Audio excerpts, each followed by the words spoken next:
Buenas tardes. La Academia Matritense del Notariado recibe una vez más a nuestro querido compañero Ignacio Solís Villa, que va a disertar sobre un tema muy importante como es la prenda de créditos futuros. A continuación va a realizar su presentación nuestro decano honorario, José Aristónico García Sánchez. Y tienes la palabra, Pepe. Gracias. Buenas noches.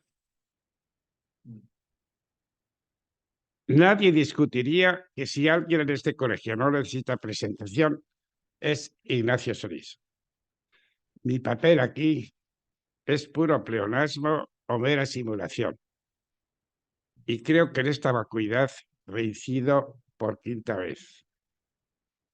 Ignacio podría ser prototipo de capacidad y comprensión, también de discreción y prudencia, virtudes todas ellas que le significan con tal firmeza que no hay riesgo de que al trazar su perfil el afecto nuble mi razón.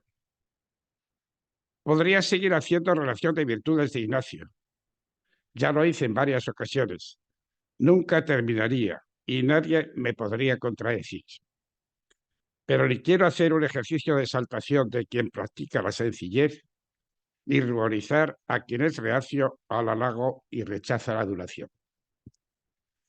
En el plano profesional, Ignacio podría ser considerado arquetipo del otrora frecuente y cada vez más escaso ejemplar del notario culto, docto o ilustrado, el notario magíster, heredero del rico caudal de conocimiento y prestigio que adornaron otrora la generación boloñesa del Trecento, la Francia del XIX que consolidó el notario de familia, la del notario dogmático de Italia o Alemania de entreguerras, o la generación de oro del notariado español de la posguerra, muy específicamente del notariado madrileño de los años 60, que conformó la que se ha dado en llamar con justicia generación de oro del notariado, que alcanzó la cota de prestigio y saber del que aún participan las generaciones actuales.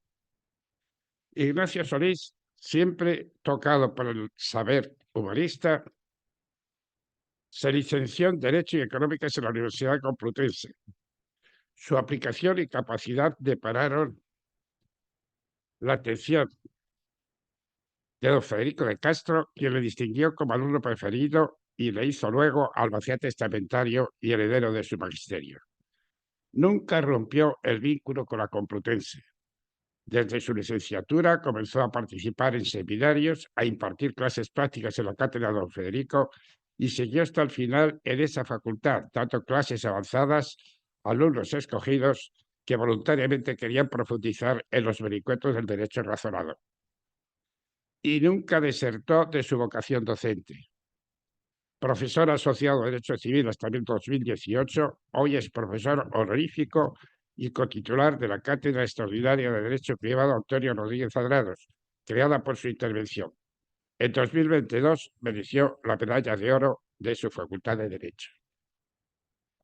Notario ejemplar, inmejorable compañero, siempre dispuesto a prestar ayuda incluso a quienes a él se la negaron. Pospone su interés al de quienes le reclamaron auxilio y convirtió su notaría, incluso su vida, en un ejercicio de sensibilidad, generosidad y eficacia por la solidez de su discernimiento y su tino en la selección de criterios. Siempre sólido, sensato y altruista. Parecido bagaje ha aportado en la faceta corporativa del notariado, tanto en la junta directiva de este colegio, de la que fue censor, vicedecano y decano ejemplar, como en el Consejo General del Notariado, del que fue secretario, integró la comisión permanente y fue siempre miembro destacado, a veces incomprendido, como defensor a ultranza de los valores más acentrados de la institución. También ha formado parte de varias tribunales y oposiciones, de ingreso y entre notarios. Fue cofundador y director de la revista de este Colegio Notario del siglo XXI. Es patrono fundador de la Fundación Signum, patrono de la Fundación Madridense del Notariado, etc. Y también ha recibido la Cruz de Honor de San Raimundo. Y en los años postjubilares ha mantenido su entrega y permanente disponibilidad tanto en la faceta corporativa como en la doctrinal y de magisterio. En la Complutense, como ya se ha dicho, y como profesor asociado de Derecho Documental de la Universidad Juan Carlos, Rey Juan Carlos. En la Comisión General de Codificación, ejerciendo su labor de vocal permanente. En este colegio, participando en cuantos seminarios, clases y coloquios se organizan. Y en esta misma academia, donde comparece por quinta vez. No hago referencia a sus publicaciones, con seguridad sólidas y excelentes, porque su magisterio es socrático y tristemente son mayoría cualificada las enseñanzas que permanecen inéditas. Y no puedo seguir añadiendo méritos porque nunca acabaría. Y ya tengo que hacerlo. Lo haré con un epitafio o epílogo forzoso. Tanto la institución notarial en su integridad, toda la institución notarial en su integridad, tiene una excepcional deuda de reconocimiento a quien con sus enseñanzas y su ejemplaridad ha reforzado la institución notarial en su concepción originaria, que es la que la sociedad demanda: asesoramiento, legalidad, confidencialidad, y que figura entre esas creaciones de la civilización humanística que, como dice Habermas, si desaparecieran, sería necesario recuperar. Ignacio, tienes la palabra. Muchas gracias a la Junta Directiva por haberme invitado a esta actuación y a Pepe por tu amable presentación, que no tiene otra razón de ser que la amistad que tenemos desde hace más de 40 años y que te la agradezco sinceramente, sobre todo una tarde en que tu sitio debía estar en las ventas, viendo a Talavante, Juan Ortega y Rufo, que están lidiando la corrida de tu amigo Fraile. Pero en fin, trataré de que por lo menos pues te encuentres un tema que es mucho más árido, pero que no te canse demasiado. Yo voy a hacer algunas consideraciones sobre la prenda de créditos futuros. Hay muchas empresas cuyas necesidades de financiación no se pueden cubrir mediante las clásicas garantías reales, bien porque sus activos materiales son escasos o porque han sido ya dados en garantía de otra financiación. Sin embargo, estas empresas tienen una alta capacidad para generar recursos de forma segura y constante y que se concretarán en futuros créditos que se pueden dar en garantía. Esto es esencial para todo lo que se ve como el Project Finance o financiación de proyectos de grandes inversiones, como pueden ser concesiones, obras públicas, infraestructuras, energías renovables, etcétera, en los cuales los créditos que derivan de la explotación sirven de garantía para financiar. Claro, lo mismo sucede con las startups tecnológicas, empresas audiovisuales, de entretenimiento y en general con todas las empresas que tienen un alto componente de I+D+I, porque estas tienen una capacidad de generar recursos importantísima. Y buena parte de ello es que nuestros tribunales pues han decidido ya multitud de casos en los que se ventilaban prendas sobre devolución del IVA o, por ejemplo, en lo que se refiere al fútbol, la ignoración de derechos audiovisuales, derechos de traspaso, cesión temporal de un futbolista, derechos de venta de abonos, incluso para temporadas futuras, o espectáculos, conciertos, producciones audiovisuales, etc. Entonces, la admisión de la prenda de crédito futuro parte de la posibilidad de pignorar créditos ya existentes, cuestión que no siempre ha sido pacífica. Por ello, quizá conviene comenzar examinando la evolución histórica del tratamiento del tema, no solo en las leyes, sino también en la doctrina y en la jurisprudencia, aludiendo a las distintas cuestiones que se han ido planteando. Desde luego, no me voy a referir para nada, bueno, alguna referencia puntual sí, porque tiene interés, pero no va a ser objeto de mi intervención lo que se refiere a los créditos que puedan estar representados por valores negociables o instrumentos o demás instrumentos financieros, bien estén representados por títulos, por anotaciones en cuenta o por sistemas basados en la tecnología de registros distribuidos, tal como establece la ley del contrato de valores. Estos quedarán de lado porque en cierta forma tienen una disciplina aparte. Y, claro, tenemos que empezar por el derecho romano. En Roma, el derecho romano, en Roma se admitió la pignoración de créditos. El pignum nominis fue reconocido también el usufructo. El acreedor prendario, pues, está protegido por el interdicto salviano y por la acción serviana, que se le da como una acción útil. Y desde luego, los romanos aplicaron perfectamente y sabían discernir muchos de los problemas que hoy se nos están planteando. Hay un texto de Paulo, Digesto 13:7-18, premio, que establece: si se hubiere convenido que el crédito contra mi deudor te sirva de prenda, ha de ser amparada por el pretor esta convención, de modo que te auxilie tanto a ti para exigir el dinero como al deudor contra mí si contra él ejercitara yo la acción. Por consiguiente, si este crédito hubiera sido pecuniario, compensarás contigo el dinero cobrado. El tema del cobro por compensación y la ejecución ya se estaba anticipando hace 2000 años. Pero si alguna otra cosa, si el crédito se refiere a alguna otra cosa, lo que hubieras recibido por él lo tendrás en concepto de prenda. Vemos cómo en este texto, pues, prácticamente pues, se están enunciando gran parte de los problemas que hoy tenemos. Las partidas también establece la partida. Decimos que todas las deudas que debe haber un hombre las puede empeñar a otro con todos los derechos que ha en ella. Partida quinta, título 13, ley 2. El Código Civil, pues el proyecto del 51 menciona, hace una breve referencia en 2 artículos, pero muy tangencial, no se refiere. Y el Código ni regula la mencionada prenda de créditos, ni la menciona. Si bien el artículo 1868 habla de los intereses que produzca la prenda, en lo cual se puede entender que hay una cierta avidez. Claro, la doctrina y la jurisprudencia llenó este vacío. Tenemos que comenzar por don Federico de Castro. Señaló, luego hablaremos más adelante de su concepción, que la prenda de crédito puede tener eficacia en el derecho mediante el mecanismo de la cesión comunicada que conste en instrumento público.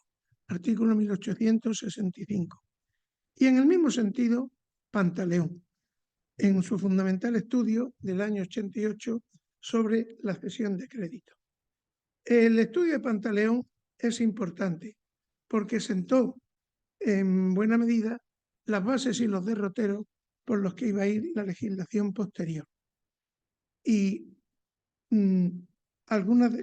prácticamente la doctrina y la jurisprudencia pues han seguido en buena medida sus derroteros.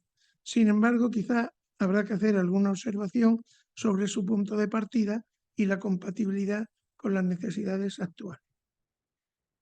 Cuando por primera vez se reconoce la prenda de crédito en la jurisprudencia es en una sentencia de 19 de abril del 97, que fue ponente Gullón.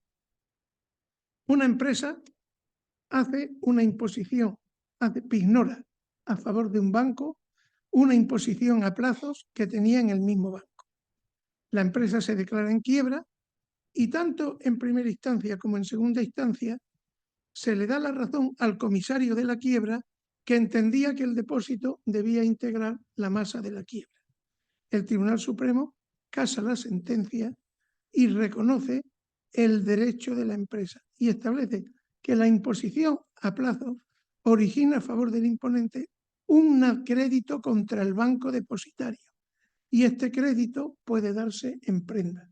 Y señala cómo esta prenda la prenda no puede circunscribirse a las cosas materiales y por lo tanto esto sucede con el crédito y da. Bien. A partir de esta sentencia, que rompe con una línea jurisprudencial anterior que respecto de las prendas de crédito venía de imposiciones, venía negando la eficacia, pues la jurisprudencia se va multiplicando y prácticamente ya la admisión es unánime. Claro, esto estamos hablando de este año y ya se está preparando la ley concursal. Y cuando se prepara, en la preparación de la ley concursal, tiene una importancia grandísima el artículo de Fernando Pantaleón, que después de su primer artículo del 88 sobre la cesión de crédito, publica otro en el 97, donde ya incluso le pone tareas al legislador concursal y le dice lo que tiene que hacer. Una cosa, en una le hicieron caso, en la otra no, pero se le hicieron más adelante. Claro, esta idea de Fernando Pantaleón parte de que la prenda de créditos se construye como una cesión de créditos con fines de garantía. Y por lo tanto, como toda cesión, acude a los artículos 1526 y 1527 y se limita a exigir que conste la fecha auténticamente, no por documento público, por cualquier medio. En cambio, hace omisión al 1865, que sí lo citaba don Federico de Castro y que para la válida y para la eficaz constitución de la prenda exige documento público, para que la fecha conste su certeza por documento público. Pero a partir de aquí ya viene la ley concursal. La ley concursal del año 2003, en el artículo 91, se refiere a la prenda de créditos. Y entonces, para la prenda en general, exige documento público. En cambio, cuando habla de la prenda de créditos, dice: prenda de créditos bastará con que conste en documento con fecha fehaciente para gozar de los privilegios sobre el crédito pignorado. Claro, no hay ninguna alusión a la prenda de crédito futuro, pero sí ya establecido y ya señalado el camino que le marcaba Pantaleón.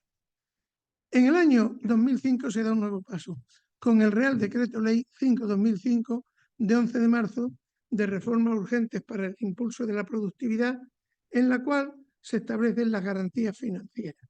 Y esta garantía financiera, en adelante me referí al Decreto Ley del 2005, establece que se pueden fijar garantías mediante la transmisión de la propiedad o la pignoración de dicho bien o derecho. Este decreto ley está limitado su ámbito subjetivo bastante. Entonces, son entidades públicas, bancos, personas jurídicas, y en algún caso se puede extender a personas físicas, pero no tiene el efecto que nosotros vamos a ver, tiene una importancia muy grande, pero en un sector muy determinado. Y por lo tanto nosotros vamos a ver más bien las otras modalidades. En el derecho catalán, pues el libro 5 del Código Civil regula la prenda de créditos. Regula la prenda de créditos y exige pues documento público y notificación al deudor. Ya veremos luego el alcance de esta notificación al deudor, si es requisito constitutivo, requisito de eficacia. En mi opinión, no es requisito ni constitutivo entre partes ni de eficacia respecto de terceros. Y con esto llegamos al año 2007, donde la Ley 41, que modifica el mercado hipotecario y que modifica también la ley hipotecaria, toca a la Ley de Hipoteca Mobiliaria y Prendas sin desplazamiento. Y en una disposición, en una enmienda de esta Ley 2007, pues se modifica tangencialmente la Ley de Hipoteca Mobiliaria y Prendas sin desplazamiento y se establece que los derechos de crédito, incluso los créditos futuros, pueden ser objeto de prendas sin desplazamiento siempre que no estén representados por valores y no tengan la consideración de instrumentos financieros a los efectos del decreto del 2005. Y podrán igualmente sujetarse a prendas sin desplazamiento. Para su eficaz constitución deberán inscribirse en el registro de bienes muebles. Esto era una norma de clara inspiración registral. No figuraba en el anteproyecto y desde luego aparece escondida en la disposición final tercera de la ley y tal. Creó una gran alarma en la entidad bancaria porque se planteó si en adelante iba a ser el cauce único a través del cual tenían que discurrir todas las prendas de derecho. Y, naturalmente, esto dio lugar, luego lo veremos, a la doctrina, pues reaccionó en contra, en primer lugar, y el primero de todo, José Ángel Martínez Sanchís, en un artículo luminoso en el cual mantuvo, luego fue seguido por Carrasco y fue seguido también por la resolución de la Dirección General de los Registros de 18 de marzo del 8, que sostuvo que no, que los créditos futuros podían ser ignorados tanto con prenda sin desplazamiento como con prenda ordinaria, y que la posibilidad de una prenda ordinaria de crédito no había quedado cegada. Claro, una vez que fracasó el intento de que la prenda sin desplazamiento fuera el único cauce para ignorar derechos de crédito, se dio la vuelta y lo que se intentó es hacer de mejor condición la prenda inscrita respecto de la prenda ordinaria. Para lo cual, en la ley se modificó la ley concursal por la ley 38 del 2011. Y entonces ahora se dice, la prenda, se admite la prenda de crédito y dice, la prenda en garantía de créditos futuros solo atribuirá privilegio especial a los créditos nacidos antes de la declaración de concurso, así como los nacidos después, cuando en virtud del artículo proceda su rehabilitación, o cuando la prenda estuviera inscrita en un registro público con anterioridad a la declaración del concurso. Claro, esto planteaba distintas cuestiones. En primer lugar, la ley estaba mal hecha, porque si se trataba de regular los créditos futuros como objeto de la prenda, lo que de hecho se refería no era a la prenda de créditos futuros, sino a la prenda en garantía de créditos futuros, con lo cual se estaba refiriendo al crédito garantizado y no al crédito objeto de la garantía. El sustituir el EN por el D, pues tuvo trascendencia, pero planteaba esto, pues muchísimos problemas. La doctrina reaccionó de forma muy diversa. Hubo desde quien dijo, pues que nada, se sustituía por la buena el D por el EN, de otros que quedaba derogado, había varias manifestaciones. La verdad es que ninguna de estas era atendible, porque la derogación del precepto y la corrección por vía jurisprudencial, pues fue muy debatida y no se admitió. En el año 14 se vuelve a modificar el artículo 90 de la ley concursal, tampoco se atina. En el año 14 otra vez, en septiembre, tampoco. Y por fin, la ley de régimen jurídico del sector público modifica el artículo y ya sí lo hace bien. Y ahora establece que, después de establecer la prenda, dice, los créditos garantizados con prenda constituida sobre créditos futuros solo gozarán de privilegio especial cuando concurran los siguientes requisitos antes del concurso. Primero, que los créditos nazcan de contratos perfeccionados o relaciones jurídicas constituidas con anterioridad a la declaración del concurso y que la prenda esté constituida en documento público. Y en el caso de prenda sin desplazamiento, que se haya inscrito en el registro competente. Y luego tenía una norma sobre los créditos derivados de la resolución de contratos de servicios públicos o de obras, que nos referiremos después. Ahora ya se establece con claridad por primera vez que nos estamos refiriendo a el crédito futuro como objeto de la garantía. Y, naturalmente, se quiere dar una cierta seguridad al mercado, que en aquella época, y además estaba muy revuelto, porque esto coincide con la crisis de las autopistas, fundamentalmente las radiales de acceso a Madrid. Y entonces, claro, en la crisis de la autopista, pues las concesionarias estas, pues tienen que ser, lo veremos, lo que ocurre con ellas, se rescatan las concesiones y la responsabilidad patrimonial de la administración se ignora, y esto da lugar a una incertidumbre que pretende resolver la ley.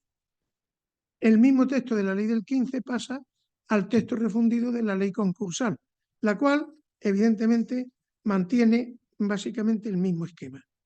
La prenda de crédito, para la prenda de crédito de la masa activa es suficiente que conste en documento con fecha fehaciente, doctrina de Pantaleón. Si se trata de prenda de créditos futuros, señala que los créditos tienen que haber nacido lo mismo, de contratos perfeccionados o relaciones jurídicas constituidas antes de la declaración del concurso, y que estuviera constituida en documento público o, si es prenda sin desplazamiento, inscrita.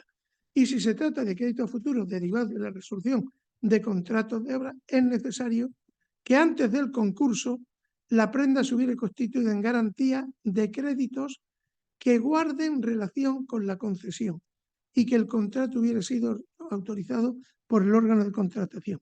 Luego volveremos sobre este tema y los problemas que plantea.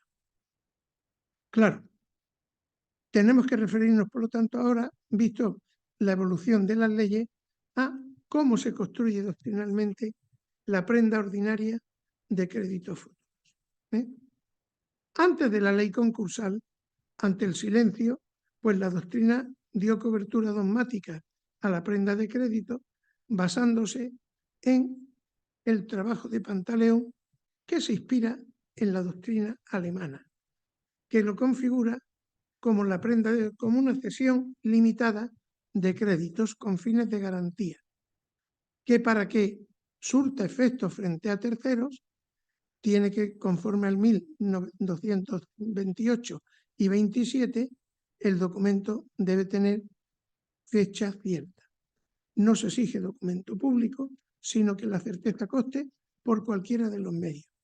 Y cuando consta cualquiera de los medios, también nos recuerda Pantaleón en su trabajo que la jurisprudencia reiterada ha dicho que no es una jurisprudencia tan reiterada, porque es una jurisprudencia reiterada en algunos aspectos, pero no lo ha dicho con carácter general sobre la ciencia, que estos no son los únicos medios de prueba, el fallecimiento, entregarlo a un funcionario, sino que judicialmente se puede demostrar por otros medios. Pero claro, Fernando Pantaleón está muy imbuido por la doctrina alemana. En Alemania, los redactores del BGB, imbuidos por una corriente un tanto constructivista que admitía los derechos sobre derechos, pues frente a otra que argumentaba la dificultad de esta construcción. El derecho recae sobre cosas, sobre realidades, no sobre derechos. Eso es un modo de hablar. Y por lo tanto, decían gráficamente, no puede ser un caballo de papel que soporte a un jinete de plomo. Y por lo tanto, el BGB regula el usufructo de créditos y la prenda de crédito como derechos de naturaleza real, porque partían de derechos sobre derechos. Y por lo tanto lo llevan al libro tercero de los derechos reales, no lo llevan a materia de cesión. Y entonces en el BGB se exige para la prenda de créditos que le reconoce, para que sea válida, hace falta que el acreedor ignorante la notifique al deudor. Naturalmente, esta concepción, nos explica Seri, hizo que la notificación, como iba en contra del acreedor ignorante que quería mantener secreta la pignoración, y además no es posible pignorar créditos futuros porque a quién se le notifica, a qué deudor se le notifica un crédito futuro, pues esto que ocasionó la completa obsolescencia y desaparición en la práctica de la prenda de crédito, ordinaria de crédito, y fue sustituida por esta vía de la cesión con fines de garantía, que regulaba el 398 del BGB y para la cual no se exigía cesión. Claro, el tema está perfectamente montado. A partir de aquí ya hay una constante. Todos los autores germanófilos construyen la prenda de crédito como una cesión en garantía, cesión parcial. Pero claro, esta cesión, pues nos encontramos con un negocio fiduciario en la que hay una transmisión plena del derecho con eficacia errónea junto a un acuerdo interpartes, que es el convenio de garantía. Y, sin embargo, esto tampoco funciona así, porque Selig nos habla que aquí se da el principio de conversión, en virtud del cual la titularidad plena del fiduciario, que podría ser que normalmente despliega todos sus efectos, dado el carácter de la transmisión abstracta del dominio y de las titularidades en derecho alemán, pues sin embargo, en virtud de este principio de conversión, pues se ve reducida excepcionalmente a la posición de un acreedor. Y cuando este propietario pretende hacer algo que va en contra de la finalidad de la garantía, el principio de conversión hace que lo pierda. Claro, en España la situación es diferente y confío en que seguirá siendo diferente. La causa seguirá desempeñando su papel, pese a que haya sido suprimida nominalmente de la propuesta de modernización que se ha publicado. Pero aquí en España no es posible. En España la cesión de créditos no es un negocio abstracto, no transmite. Y es cierto que la cesión puede obedecer a causas distintas de la plena transmisión del crédito. Puede ser una cesión por venta, por donación, por aportación, por dación en pago, pero desde luego hay cesiones que siempre todas las cesiones de crédito vienen determinadas por la causa. La cesión de crédito no es un negocio abstracto, es un negocio que don Federico ya calificaba con causa plural o variable, que puede servir para distintas contraprestaciones. Y esta causa siempre va a venir determinando pues el alcance y contenido del negocio.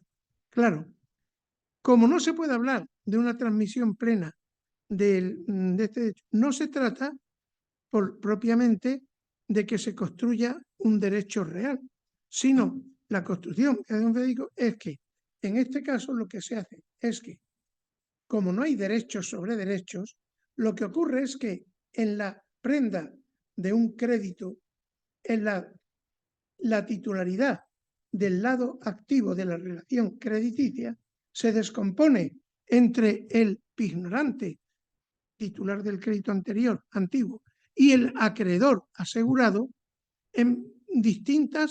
con distintas facultades. De modo que entre los dos tendrán la plena disponibilidad del crédito, pero ninguno de los dos es titular pleno. Y esta distribución de facultades que se hace, en virtud de las cuales tiene uno y tiene otro, se hace al modo o a semejanza de lo que ocurre en la prenda. Y por eso translaticiamente se hablará de prenda de crédito. Pero la prenda de crédito no es un derecho real, sino es una forma de cotitularidad del crédito en virtud de una cesión parcial. Y claro, esto ocurre una cosa. En nuestro derecho, la cesión limitada con fines de garantía, la prenda de crédito, nunca produce los efectos de una transmisión plena. Y desde luego, si se ha hecho a semejanza de eso, es de aplicación el artículo 1865 del Código Civil, que exige para que la prenda produzca efectos que conste la certeza de la fecha por documento público. Y aquí sí que hay que hablar de una cosa que se produce, claro, y que es muy llamativa. El punto principal de polémica entre los partidarios de una tesis y en la de otro está en la escritura, la intervención notarial, la exigencia de documento público. Y entonces resulta que para algunos el documento público está maldito. No voy a llegar al caso de algún ilustre registrador que a los que mantienen que hace falta documento público para la certeza de la fecha, dice que son secuaces. Yo secuaces me parece que es un término un tanto peyorativo. Otro, Pantaleón habla de la insensatamente rigorista norma del artículo 1865. Yo creo que no hay que llevar las cosas hasta eso. Pero, sin embargo, pese a esta descalificación, la verdad es que todos, absolutamente todas las pignoraciones que se hacen de créditos, salvo uno, se hacen por documento público, bien sea escritura o mayoritariamente en póliza. Ahora bien, esto aquí, pues nosotros tenemos que reconocer que sí es posible también que exista, además de esta cesión limitada de facultades en que consiste la prenda, una cesión plena del crédito, que es una cesión pro solvendo, o incluso una cesión plena con otra finalidad, como el factoring, de la cual hablaremos luego. Pero claro, hay notables diferencias entre unos y otros, porque el acreedor prendario es un acreedor que ostenta un privilegio, que ejerce y ejecuta dentro del concurso con las restricciones del texto refundido. El cesionario pleno es titular de un crédito cedido, incluso si es una cesión pro solvendo. Y entonces, claro, como tal titular, tiene un derecho de separación en el concurso. Un derecho de separación que podemos decir es iuri domini, aunque no sea un dominio, pero que es similar. En la cesión pro solvendo, además, el cesionario tiene que tratar de satisfacer su crédito, en primer lugar, a costa del crédito que se le ha cedido pro solvendo. Y por lo tanto, es aplicable el artículo 1170, con todo lo que supone. Y la acción, mientras tanto, derivada del negocio causal, queda en suspenso. En la garantía, no. En la garantía es un derecho que tiene el acreedor de usar la garantía, o en otro caso, que podría ser también, exigir pues no la responsabilidad patrimonial universal sobre otros bienes si le es más conveniente. Ha desaparecido de la nueva ley de enjuiciamiento civil el antiguo artículo 1447 del anterior, que en el orden de ejecución señala como si había bienes, por ejemplo, hipotecados o pignorados, estos debían ser los primeros en ejecutarse. Ahora no. Ahora el acreedor tiene libre y no está constreñido por el hecho de que existe una garantía a ejecutar en primer lugar esa garantía. Claro, también es cierto, sin embargo, que hay una cosa, y es que entre la prenda de crédito, entendida como hemos visto, como cesión en la titularidad y cotitularidad con estas facultades, y la transmisión, pues hay unos ciertos puntos de interés. Y hay unos ciertos puntos de interés que van a aflorar sobre todo por la disposición adicional tercera de la Ley 1 del año 1999, que estaba destinada a regular las entidades de capital riesgo, pero esta disposición lo que regulaba era el factoring. El factoring, ¿qué pasa? En el factoring hay una cesión de un empresario de créditos a la empresa de factoring y esto pues se garantiza con una disposición que lo hace inmune en caso de concurso.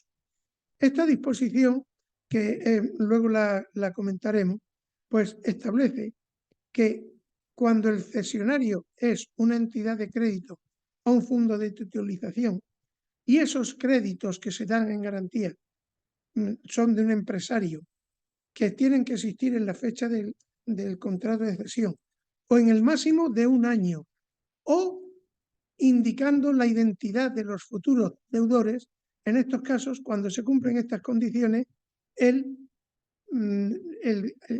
empresario al que se le han cedido los créditos queda inmune en los términos que ve esta relación en el concurso. Esta disposición, que es lo único que queda en vigor de la ley esta, 1 del año 91, ha sido declarada en vigor por el texto refundido de la ley concursal. Y por lo tanto aquí sí se manifiesta una cosa, que es que hay una finalidad común de garantía. Y esto es importante, porque claro, en el factoring se protege y nos encontramos con que hay un empresario que prácticamente se desprende de todos sus créditos futuros, puede ser hasta un año, por ejemplo, puede desprenderse de todos sus créditos futuros, que se los da a otro empresario, empresa de factoring, entidad de crédito, y que quiere decir que ésta los recibe, los cobra, y eso queda fuera, en caso de un concurso posterior, de la masa activa, con lo cual los otros acreedores quedan vaciados prácticamente de cualquier fuente de financiación. Se puede decir que es un año, pero también se admite otra cosa. Si se indica la titularidad de los futuros deudores, no está limitada por el año. Y claro, hay empresas que trabajan, por ejemplo, para un solo proveedor. Empresas, por ejemplo, que fabrican componentes de automóviles exclusivamente para dos fabricantes y que por lo tanto pueden comprometer, diciendo el nombre de esto, todos sus ingresos futuros durante mucho tiempo. Esta finalidad común ha hecho que algunos de los autores pretendan aplicar a la prenda de crédito futuro la misma limitación que se podría derivar de la limitación de los créditos que se pueden dar en factoring. Y en todo caso, hubo alguna sentencia en alguna época, antes de la reforma del 11, lo estableció, que así lo vino a admitir, pero era una jurisprudencia menor.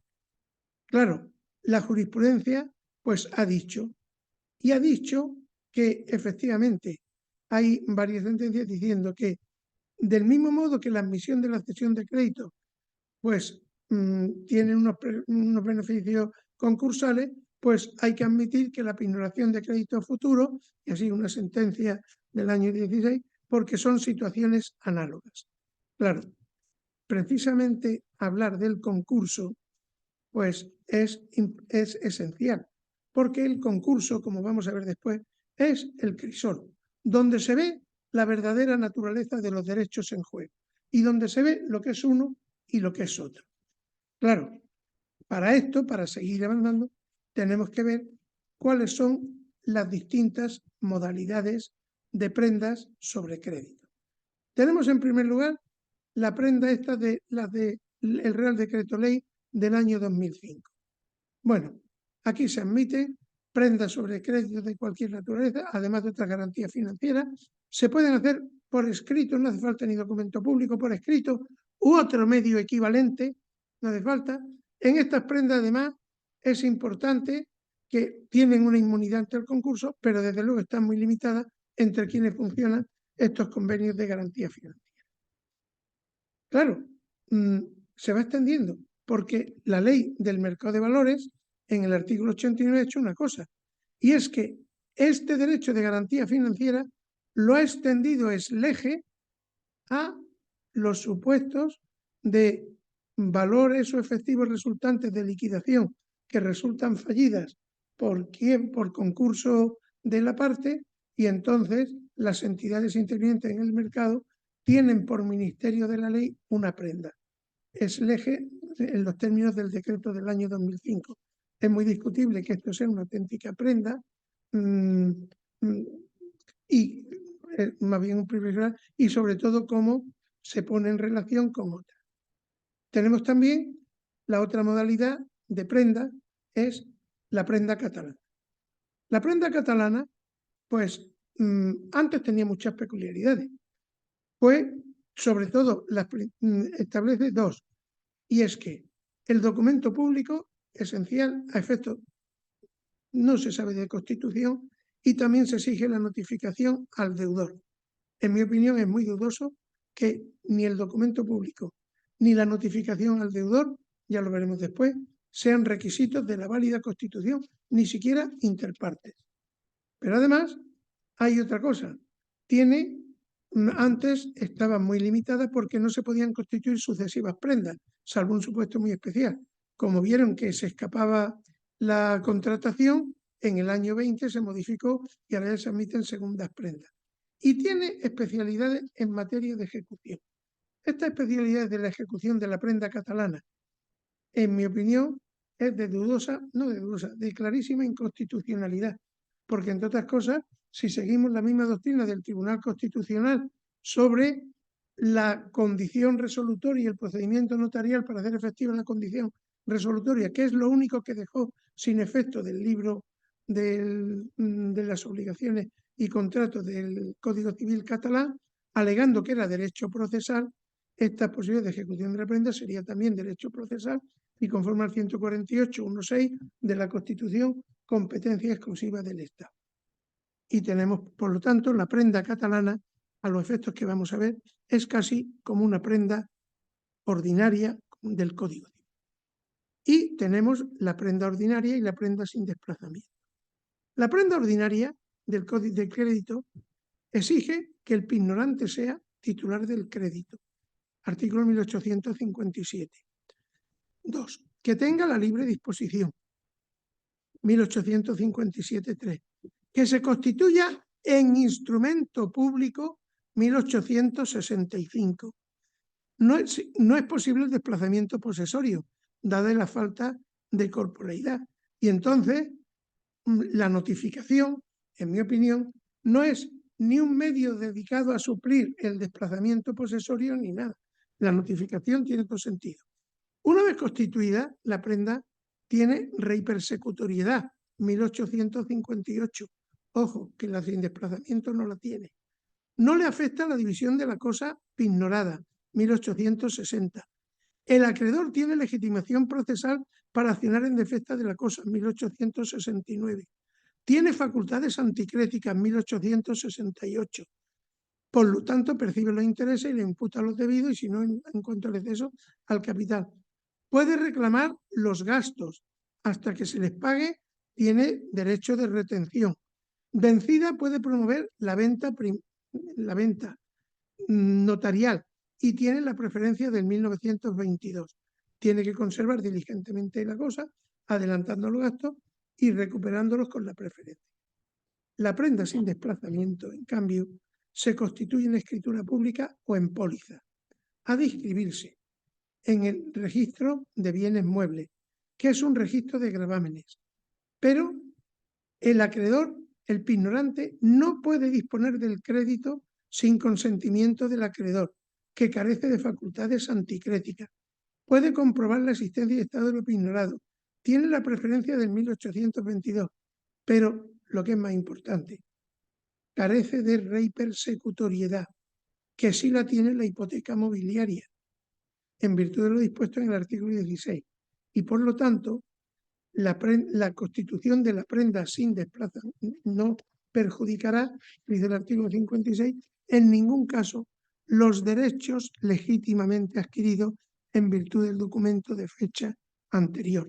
Y por lo tanto nos encontramos con que, claro, en realidad tenemos dos modalidades de prendas distintas. Si prescindimos de la garantía financiera, prácticamente vamos a tener la prenda ordinaria y la catalana con alguna especialidad que van igual, y la prenda sin desplazamiento. Esto nos plantea un delicado problema, y es las cuestiones de derecho internacional privado y de derecho interregional, cómo se articulan y cómo son. Porque claro, también aquí es fundamental el artículo 14 del Reglamento Roma I. En este artículo 14 del Reglamento Roma I, no voy a entrar en todo el análisis, pero sí me interesa dos cosas. Se refiere a la cesión de créditos y nos dice: el concepto de cesión en el presente artículo incluye las transferencias plenas de derechos, las transferencias de derechos a título de garantía, así como las prendas u otros derechos de garantía sobre los derechos. Es decir, el artículo 14 regula tanto la cesión de créditos como la prenda de créditos. Y entonces, en este precepto, pues señala unas normas y hay que distinguir distintos tipos de relaciones. En primer lugar, las relaciones entre el pignorante y el acreedor asegurado. Es decir, la persona que da en garantía un crédito y la persona que recibe esa garantía y que asegura su vida. Estas relaciones pues se rigen, según el 2.1, por la ley que regula el contrato de prenda. El contrato de prenda es el que rige las relaciones entre pignorante y acreedor asegurado. Y el contrato de prenda, volvemos a lo mismo. En principio, ¿qué se rige? Autonomía de la voluntad, principio del artículo 3. y en defecto de autonomía de la voluntad, que las partes lo sometan a un otro ordenamiento, lo que hay es, pues, como no está en la lista de los 8 contratos estos del artículo 4, pues ¿quién? El que haga la prestación más característica. Y la prestación más característica del contrato de prenda, indudablemente, es pues la del pignorante. Y por lo tanto, en defecto de sumisión expresa, estaríamos a la ley de la residencia habitual del pignorante. Esto es importante para la ley del contrato de prenda. Aquí se consideran incluidos todos los aspectos, tanto obligacionales como reales, en aquellos sistemas que la transmisión va por el derecho real. Luego, cosa distinta es las relaciones entre el pignorante y el deudor. Es decir, la persona que tenía un crédito que lo sigue teniendo con su deudor y que lo ha dado en prenda. Estas relaciones establece el reglamento que quedan sujetas a la ley que rija el crédito objeto de prenda. Es decir, el crédito pignorado sigue rigiéndose en las relaciones interpartes por la misma. Y claro, este crédito puede ser de distinta naturaleza. Puede ser un crédito que derive de un contrato y entonces la ley que regula ese crédito que luego se pignora vendrá determinada por la ley del contrato. Puede ser un crédito que derive de una responsabilidad extracontractual y entonces la ley que lo regula vendrá determinada por el reglamento Roma II, que puede ser, por ejemplo, la del lugar donde se ha producido el daño, o puede ser un crédito que deriva de alimentos, de un enriquecimiento, etc. Esta ley que rige este crédito es la que regula las relaciones entre el pignorante y el deudor. Claro, esta ley es la que va a determinar, la ley que regula el crédito es la que determina si el crédito es transferible o no, las relaciones entre el pignorante y el deudor, las condiciones de oponibilidad al deudor, las condiciones de oponibilidad al deudor, no a los terceros. Y por lo tanto esta ley es importante. Pero queda otro aspecto que es el más importante. ¿Cómo se regula la oponibilidad de la prenda a terceros? Y estos terceros pueden ser tanto acreedores posteriores o acreedores distintos del acreedor asegurado, o pueden ser también adquirentes. Entonces, estos terceros pueden ser un acreedor del pignorante o bien otro acreedor del pignorante a cuyo favor se haya constituido o también la garantía sobre el mismo crédito. Y entonces, este es un problema importante porque cuando se trata de ver la oponibilidad de la prenda frente a terceros, el reglamento pues dio un paso atrás y no lo reguló. Lo iba a regular y hubo una primera propuesta que era la residencia del pignorante, se rechazó. Hubo otra propuesta que era la ley aplicable al crédito cedido, al crédito pignorado, y también se rechazó. Y en consecuencia, ¿qué es lo que se hizo? Pues que se dejó en un limbo, no se dice nada y por lo tanto sobre esto no hay nada legislado. Y cualquier Estado puede adoptar el punto de conexión que estime pertinente. Si bien el propio reglamento en el artículo 27 establecía que lo más tardar en julio del 2010 la Comisión presentaría una propuesta para modificar el reglamento y arreglar esto. Bueno, esta propuesta se hizo en el año 18 y la ha votado el Parlamento en febrero del 19. Es una propuesta muy compleja y organiza un verdadero galimatías, porque es una propuesta que responde a los intereses, por un lado, de los alemanes, del entorno alemán, en el cual tienen un grandísimo interés en ejecutar los derivados y, claro, hay casos en que los derivados se pretende que valen más que el subyacente, lo cual plantea determinados problemas de cara a la ejecución. Y además, pues esta propuesta todavía está parada, ha sido muy criticada y no sabemos lo que va a pasar. Lo cierto es que en la actualidad el Tribunal de Justicia de la Unión Europea, en una sentencia del 9 de octubre del 19, ha dicho, era un caso en el que la misma señora Pignora, una señora luxemburguesa, Pignora primero a un banco alemán y después a un banco luxemburgués, en garantía de sendos préstamos, Pignora los mismos derechos, que era la parte disponible de sus salarios presentes y futuros y la parte disponible de sus pensiones. Entonces, se encuentran con que el segundo banco comunica al acreedor la pignoración. El primero no era crédito. El primer crédito se regía por el derecho alemán, el segundo por el derecho luxemburgués. Se trata de ver quién tiene preferencia y el tribunal dice que no es aplicable el reglamento y no tiene nada. Claro, esto, pues, en derecho español, sobre todo cuando tenemos posibilidades de distintas garantías, las normas son importantes. Y entonces, ¿qué podemos hacer? Vamos a ver. Para las garantías financieras se modificó el decreto ley del año 2005 y ahora ya se dice que la ley aplicable será la que rige el crédito cedido o pignorado. De modo que esta es la que se aplicará en adelante. Pero claro, si se trata de una prenda sin desplazamiento, pues hay una opinión que dice que la legislación española se aplica a todas las que se inscriban en el registro de bienes en España. Y la competencia para inscribir en el registro es la residencia del pignorante.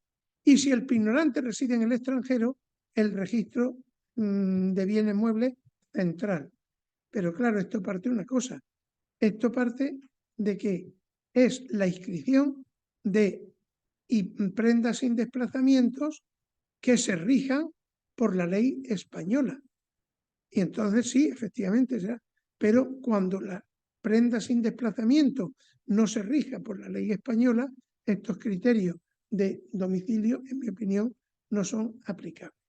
Tampoco se puede aplicar, en mi opinión, acudir al 10.1 que alguno ha propuesto, la posesión tal y los de bienes da por la ley de situación, también para los bienes muebles, porque un crédito no es un derecho real, no es un bien mueble, es una cesión y por eso probablemente, pues, algunos entienden que por analogía podríamos aplicar el 17.3 del decreto del 2005 y entonces entender que sería el domicilio la ley aplicable al crédito pignorado, pero también puede ser, esto hay que tener mucho cuidado, porque claro, cuando se pignoran carteras de crédito que pueden tener distintos orígenes, distinta naturaleza, esto hace inviable si los efectos frente a terceros va a depender de cada crédito de lo suyo. Y entonces, algunos se ha apuntado también la posibilidad de que se aplique una ley única que sea la que derive del contrato individual de préstamo. En cualquier caso, esto es una nebulosa que hoy no está. Lo que sí, alguna se propuso en su día por Fernández del Pozo aplicar la ley única ley, la del domicilio del pignorante, pero claro, esto es muy claro, pero sin embargo no es un criterio que sea suficientemente admisible, puesto que ha sido rechazado expresamente. Volviendo ya, hemos visto la pluralidad de prendas y lo que pueden ocurrir, pues claro, nos tenemos que plantear ya, viendo la prenda de créditos futuros, las distintas modalidades que tiene, qué es lo que pasa con la prenda. Y entonces, los créditos asegurados, tenemos que distinguir entre los créditos que se aseguran con prenda de crédito futuro y los créditos futuros. Los créditos que se aseguran, pues, pueden ser uno o varios. Y entonces, las normas son las de responsabilidad, no vamos a tener. Ahora vamos a centrarnos, hay que señalar una responsabilidad, en los créditos pignorados. ¿Qué créditos se pueden pignorar? Y entonces tenemos que tener en cuenta que normalmente se pignorarán varios y hay que plantearse si es necesario hacer distribución de la responsabilidad, pues no se exige expresamente. no hay que distribuir la responsabilidad entre los distintos créditos pignorados, lo cual además puede ser un disparate si tenemos en cuenta que algún crédito puede resultar fallido y entonces con una distribución que hemos hecho, a ver cómo se compensa con los otros. Si se admite, la ley catalana admitía una distribución potestativa, nada impide que si las partes quieren hacer una distribución potestativa la puedan hacer, pero no es exigible en modo alguno. Luego, en cuanto a los créditos, hubo una distinción entre los créditos ya que se pignoran, entre los créditos futuros simples o los créditos futuros puros. Esta es una distinción que tiene su origen en derecho alemán. Comenzó Pantaleón, luego le han seguido otros. ¿Y en qué se basa? Créditos futuros simples son aquellos que nacen de una relación jurídica que ya está constituida y, por ejemplo, las rentas futuras que se van a devengar por el arrendamiento que ya se ha celebrado de un inmueble. Y los créditos futuros puros son los que nacen de una relación jurídica que se ha previsto pero que todavía no está constituida. Por ejemplo, las rentas de un contrato de arrendamiento que todavía no se ha celebrado pero que se va a celebrar. Bueno, aquí lo importante es que a efectos de la ley concursal, lo importante es que esta relación haya nacido no en el momento de pignorarse, sino en el momento en que se declara el concurso. De modo que una relación jurídica que no ha nacido en el momento de pignorarse, pero sí ha nacido en el momento de declaración del concurso, entraría como crédito a futuro puro y por lo tanto podría ser perfectamente objeto de prenda. Analizando lo que dispone la ley concursal, dice que los créditos pueden derivar de contratos perfeccionados o relaciones jurídicas constituidas antes de la declaración del concurso. Contratos perfeccionados o relaciones constituidas antes de la declaración del concurso. El contrato es la fuente paradigmática de los créditos. Los contratos pueden ser privados o públicos. Pueden ser contratos de tracto único, de tracto sucesivo. Esto será el supuesto más frecuente. El crédito, ojo, puede ser tanto el que deriva del cumplimiento normal del contrato, como también el que deriva, pues, del incumplimiento del contrato o del cumplimiento irregular, las indemnizaciones por tal motivo. Y también la restitución en los casos de anulación, resolución, etcétera. Todos estos créditos son créditos que derivan del contrato. Han de ser créditos cedibles, de acuerdo con la normativa aplicable al contrato. Y por lo tanto, aquí yo creo que es aplicable la orden esta del año 2005, que regula los créditos cedibles que se pueden titularizar. Bueno, ya la pondremos en la versión escrita, vamos a pasar de ella. Y tiene que quedar claro que los créditos que se ceden, que se pignoran, son créditos que derivan de un contrato. No se pignora la íntegra posición contractual de la parte pignorante. La posición contractual, que esto es completamente distinto. Hipotecar una concesión administrativa de obra o servicio público que exige la autorización administrativa y en su caso realizar forzosamente la construcción, apareciendo entonces un nuevo concesionario. Esto es muy distinto. Lo que se ignora es un crédito. Y estos créditos, ojo, que han de derivar directamente de un contrato perfeccionado antes de la declaración de concurso. Si bien puede ocurrir, por ejemplo, una concesión administrativa, puede ocurrir que sobre la base de esta concesión administrativa se celebren otros contratos con terceras personas de las que nazcan otros créditos, los peajes futuros. Estos no se consideran pignorados, salvo que se haya dicho expresamente y se devengan también antes de eso, porque claro, si no se vaciaría. Pero de estos créditos, ¿cuáles entran? Fundamentalmente veremos todos, los de la responsabilidad patrimonial. Con estos créditos pignorados pueden ser, por ejemplo, pues los créditos, pues, por ejemplo, se han estudiado casos como los créditos a favor de una sociedad anónima por dividendos pasivos pendientes de desembolsar y que nacen de los sucesivos contratos de suscripción. La indemnización exigible a una aseguradora por el seguro de insolvencia de un cliente. La cantidad a percibir por derechos audiovisuales. La cantidad a percibir por el traspaso de un futbolista. Pues precisamente Gallego, pues también. Los créditos pueden derivar no de contratos, sino también de otras relaciones jurídicas. Con esta expresión, el legislador, ¿qué ha querido? Pues ha querido atender a una serie de supuestos que tienen cierto interés y de la cual nacen créditos que podrían, pues, ignorarse.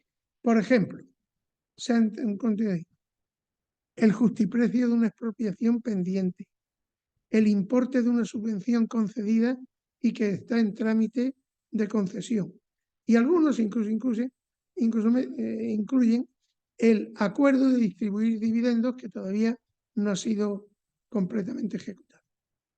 La ley tiene una norma especial sobre los créditos pignorables que derivan de la resolución de contratos de concesión de obras o de concesión de servicios. Esta es una disposición de estas que tienen nombre y apellido del destinatario, porque se ha ido pensando en las concesionarias de las autopistas quebradas que hubo, sobre todo las radiales de Madrid y todo esto. Entonces, ahora lo que se dice, para que estos créditos se puedan, ¿qué ocurre? Cuando la concesionaria se declara en concurso por Ministerio de la Ley, pues surge, entonces se le liquida la concesión y entonces le obliga a devolver al que fue concesionario, la administración le tiene que devolver el importe no amortizado de las inversiones que ha realizado. Y claro, para evitar el enriquecimiento injusto, este crédito de la responsabilidad patrimonial de la administración para devolver a la concesionaria lo que él ha invertido y que no tiene amortizado, pues se puede pignorar. Pero con un sentido un tanto cicatero, la ley de contratos del sector público estableció que esta pignoración tiene que ser en garantía de créditos que guarden relación con la concesión o contrato y que la pignoración hubiera sido autorizada por el órgano de contratación. Con lo cual nos encontramos con que a las concesionarias extintas pues se les ata en exceso. A mí estas limitaciones me parecen que son criticables. Es una intromisión injustificada de la administración que no tiene causa. Impide que el concesionario pueda obtener una financiación adicional. No se trata de un crédito, de la pignoración de un crédito futuro que en modo alguno incide en la vida de la concesión, puesto que el crédito surge justamente cuando la concesión se ha extinguido. Va contra la regla general de que los derechos son transmisibles. Y luego esto de la vinculación entre el crédito y la concesión no es un crédito refaccionario, no tiene nada que ver, esto es una reminiscencia absurda. ¿Y qué es lo que ocurre? Pues evidentemente esto ha sido una limitación. Si a esto se le añade los criterios cicateros del Estado a la hora de fijar la responsabilidad patrimonial de la administración por estas concesiones, pues ve que no vale para nada. Y también es importante en estos aspectos los créditos por la devolución del IVA. ¿Qué pasa?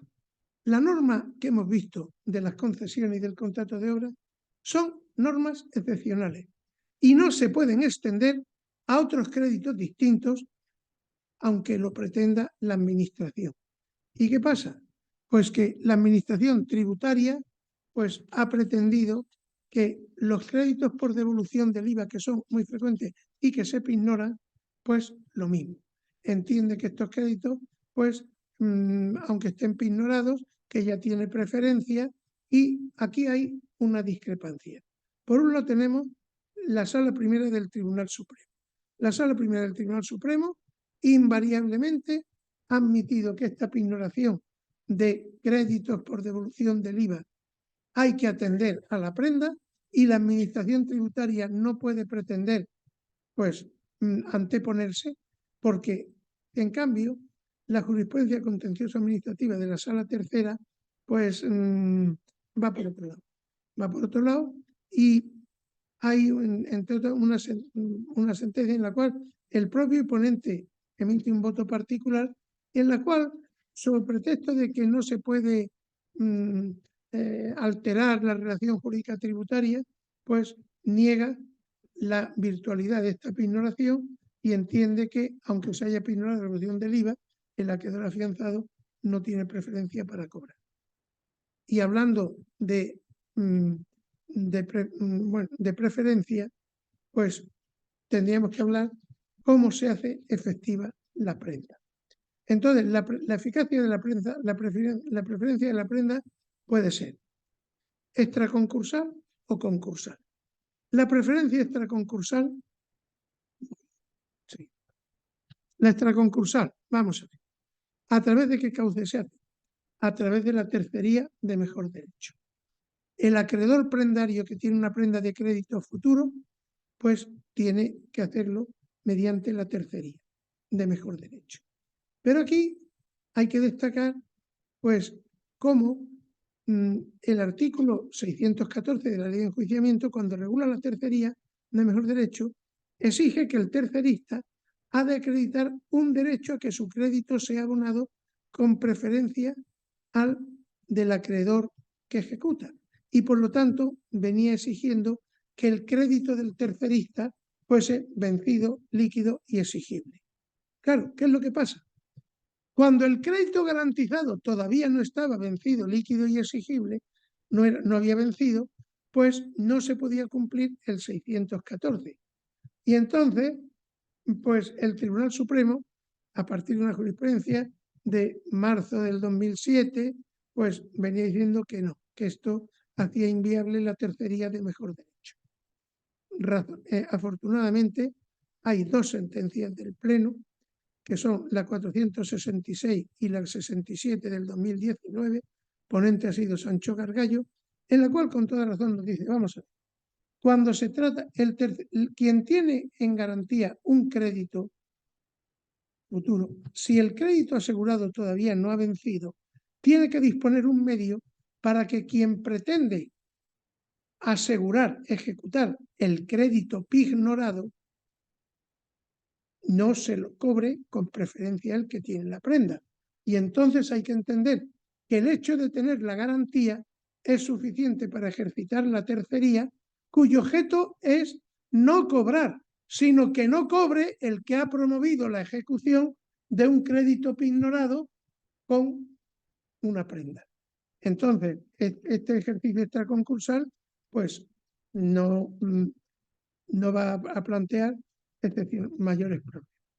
Quizá teníamos que referirnos también a otra cosa, y es la eficacia de la prenda de créditos futuros, pues claro, también se puede ver contradicha por otra razón, y es que con mucha frecuencia los créditos pignorados pues derivan de un contrato sinalagmático de tracto sucesivo. Por ejemplo, las rentas derivadas del alquiler de un edificio o las rentas derivadas, los pagos derivados de un contrato de suministro o vigilancia o seguridad de un inmueble. Y entonces el incumplimiento, sea anterior o posterior a la declaración de concurso, permite ejercitar la facultad resolutoria de este contrato ante el juez del concurso y por el procedimiento, claro, del incidente concursal. Entonces, ¿qué ocurre? La resolución del contrato extingue las obligaciones pendientes. Y aquí se plantea un problema, porque además de la resolución por incumplimiento que regula el 163 de un contrato, es decir, si la persona en concurso incumple el contrato, pues la otra parte contratante pues puede resolverlo. Y si esta otra parte contratante ha dado los créditos derivados de este contrato en seguridad de prenda de otra obligación, pues nos encontramos con que esto puede ser. Entonces, ¿qué es lo que ocurre? Pues ocurre aquí que este es un riesgo que tiene efectivamente la prenda de créditos futuros si son contratos sinalagmáticos, que en el concurso se puede hacer. Pero es que además la ley regula la resolución de estos contratos, aún sin haber incumplimiento por parte en interés del concurso, aunque no exista causa. ¿Y entonces qué ocurre? Pues que el artículo 242 prevé que pues, estos contratos se pueden resolver en interés del concurso y en cuyo caso las indemnizaciones que correspondan a favor de la otra parte contratante van a ser créditos contra la masa. Claro, si estos créditos han sido ignorados, pues aquí hay una tensión dialéctica entre el acreedor prendario asegurado y los acreedores ordinarios. Si el contrato se mantiene, el concursado pues va a haber que hacer frente a los gastos derivados de ese contrato, mientras que los créditos, los pagos pues van a ir por otro sitio. Efectivamente, aquí hay que admitirlo que esto pues es uno de los fallos que tiene, pero hay que entender que el crédito que deriva de, primero, esta resolución establece la ley que se ha de adoptar en interés del concurso. En interés del concurso, ¿qué quiere decir? Que no puede ser una cosa arbitraria. Tiene que ser que el juez del concurso tiene que valorar si efectivamente el cumplimiento de ese contrato, aún teniendo en cuenta que parte de los créditos que derivan van a estar pignorados a favor de un acreedor y que comportarán unos gastos, supone un neto a favor de la masa concursal o no. Y claro, si esto lo hace, pues se podrá resolver.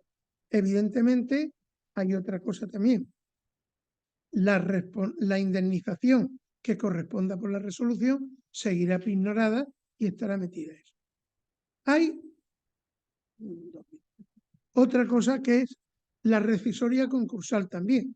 La rescisoria concursal, ¿qué pasa? Efectivamente, la pignoración de créditos futuros, como cualquier contrato, los años anteriores, se puede rescindir.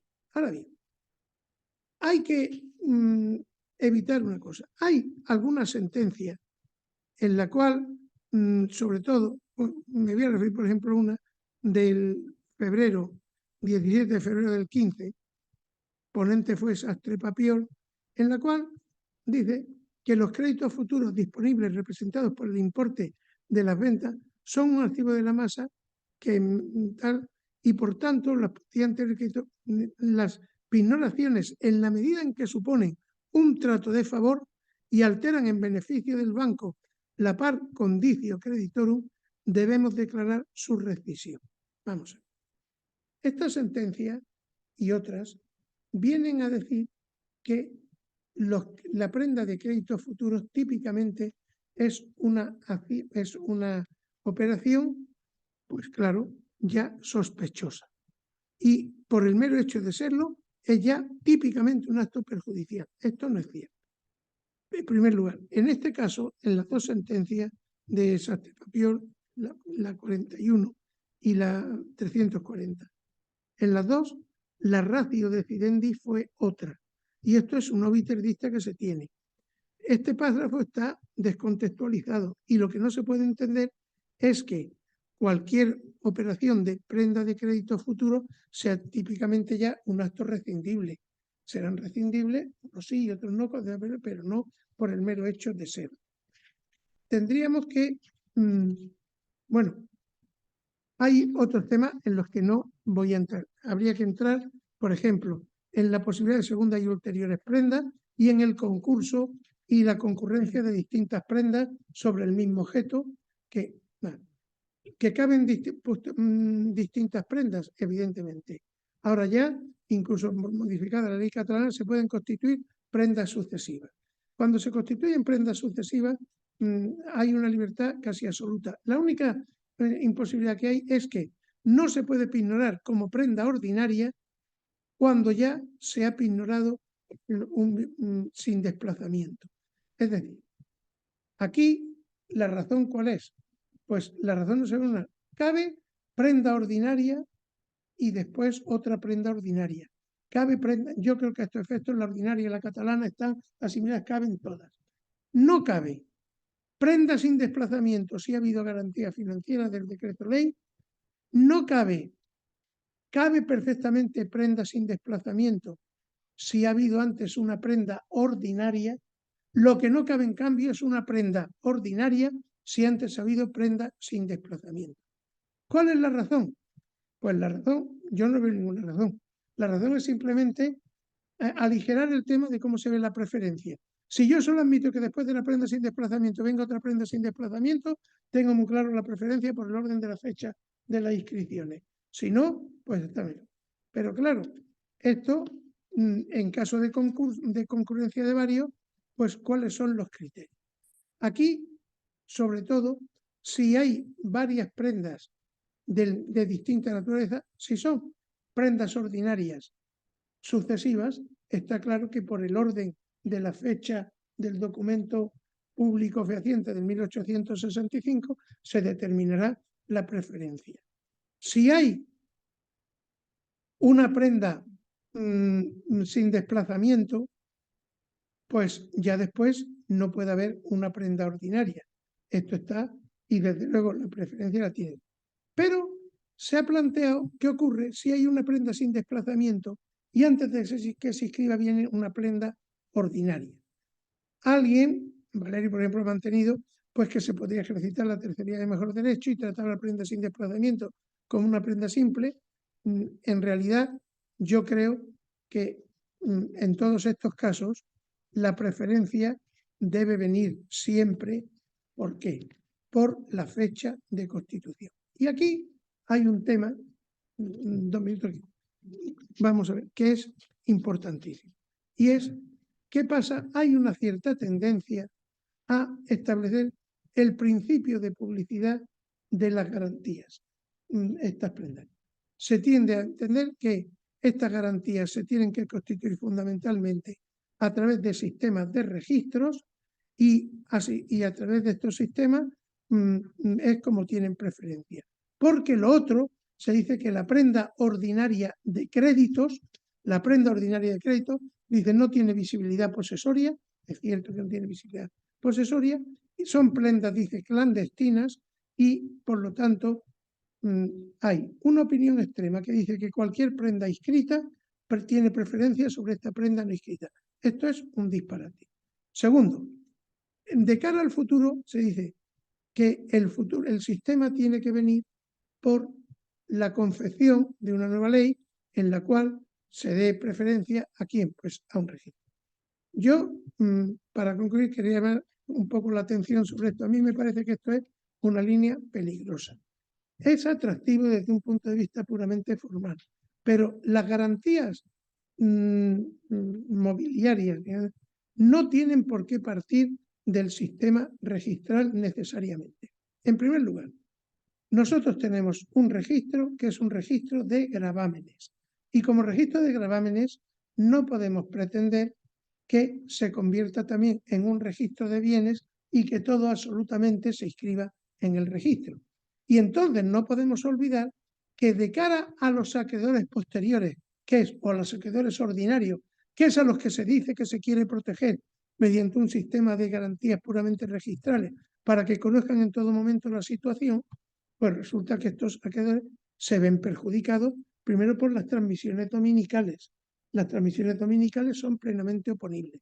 Incluso las transmisiones de crédito en pleno dominio, la típica cesión de crédito traslativa es plenamente oponible y es plenamente oponible sin necesidad de inscripción. Y además, el tema de la garantía de la publicidad, a mí me parece que en el fondo estamos diciendo cosas que no responden a una verdadera razón. Porque, por ejemplo, la garantía prendaria de un valor que está en un registro de un sistema de anotaciones en cuenta o en un sistema de registros distribuidos, esto no ofrece ninguna publicidad para el acreedor que va a contratar con ellos. Estos son registros inaccesibles y por lo tanto me da lo mismo que una garantía prendaria coste en un sistema de anotaciones en cuenta a que coste o que no coste o en el registro de bienes muebles o que no coste en ningún sitio y que coste su fecha en una escritura pública. Y además, como se ve, claro, esto, los acreedores además que tienen una garantía real, pues se ven afectados por transmisiones dominicales que se han efectuado antes. Y ojo, que todo esto implica que a la hora de ver un sistema de registro y de garantía hay que andar con mucho cuidado porque son muchos intereses en juego los que hay. Y lo mismo habría que decir con la sobregarantía y lo que viene, por ejemplo, con las cesiones de cartera, factoring y todo eso. En la versión escrita, pues algunos de estos problemas se tocarán ahora, no hay más tiempo.